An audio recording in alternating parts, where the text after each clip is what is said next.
Isang minutong mensahe ibig parating ni High Priestess sa iyo. Mensahe ni High Priestess, pakinggan ng iyong intuisyon, ito ang oras para bumalik sa loob at pakinggan ng iyong panloob na boses.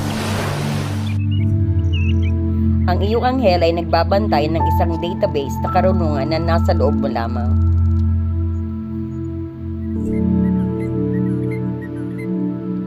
Ang mga lihim ay babasagin, may impormasyon na hindi pa nabubunyag. Maaaring ito ay isang sagot na matatagpuan mo sa iyong mga panaginip. Sa iyong mga pakiramdam o sa mga pamamagitan ng pagmuni-muni.